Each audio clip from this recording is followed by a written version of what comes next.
चिराग पासवान की तो पार्टी ही नरेंद्र मोदी की पार्टी और नीतीश कुमार की पार्टी मिल करके उनके दिल्ली स्थित आवास से उनके सभी सामान फेंक दिए गए थे, जिनकी संख्या राजनीति में कम है।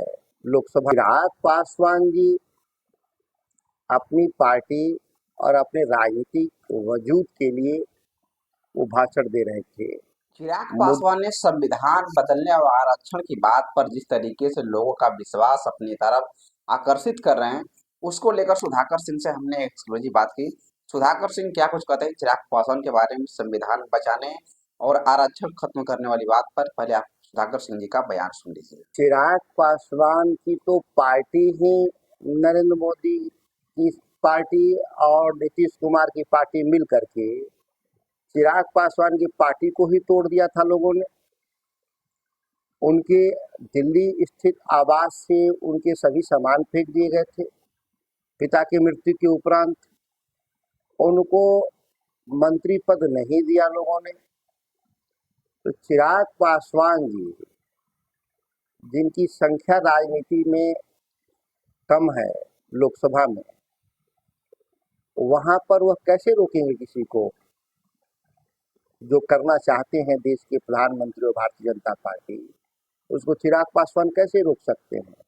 वो तो सत्ता के इर्द गिर्द रहने वाले लोग हैं, उनको न्याय से कोई लेना देना नहीं। चिराग पासवान ने रामविलास पासवान के संघर्षों का कसम खाकर कहा है, वहां से पूरी तरीके से विश्वास दिलाकर जोश में भाषण दे रहे थे वहां पे। चिराग पासवान जी अपनी पार्टी और अपने राजनीतिक वजूद के लिए वो भाषण दे रहे थे।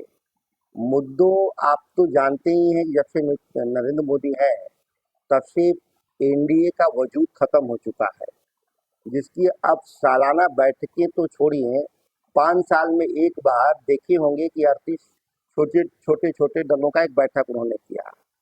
और आज के दिन में उनके पास कोई गठबंधन का, एनडीए का कोई घोषणा पत्र भी, साझा घोषणा पत्र भी नहीं है। तो ये मौखिक बयानबाजी से बेहतर हो कि चिराग पासवान भारतीय जनता पार्टी पर दबाव बना करके एक कोऑर्डिनेशन कमेटी बनवा लें और एक संयुक्त घोषणा पत्र, कॉमन मिनिमम प्रोग्राम तय करा लें। जब तक वो नहीं कराते हैं तो मंच से चुनावी भाषण चलते रहते हैं, लोगों को दिग्भ्रमित करने के लिए, आम जनता को। चिराग पासवान उसी काम में लगे हैं, दिग्भ्रमित करने में। तो आपने सुना कि किस तरीके से सुधाकर सिंह ने चिराग पासवान के बयानों को किस तरीके से बेबाकी अंदाज में उत्तर देते हैं, और कहीं न कहीं जो सुधाकर सिंह बात करते हैं कि चिराग पासवान की राजनीतिक में संख्या कम है, वो कैसे इस चीज को रोक पाएंगे जब संविधान बदलने की, आरक्षण को खत्म करने की जिस पार्टी के द्वारा बात किया जा रहा है, उसको चिराग पासवान की संख्या बहुत कम है राजनीतिक में, उसको रोक पाना चिराग पासवान के लिए मुमकिन होगा साथियों। तो इसमें आप सभी क्या प्रतिक्रिया है, कमेंट बॉक्स में जरूर दीजिए। अभी के लिए इतना ही। मैं अक्षय पासवान। अगर आप लोग हमारे चैनल पर नए हैं तो सब्सक्राइब कर दीजिए। जय हिंद, जय बिहार।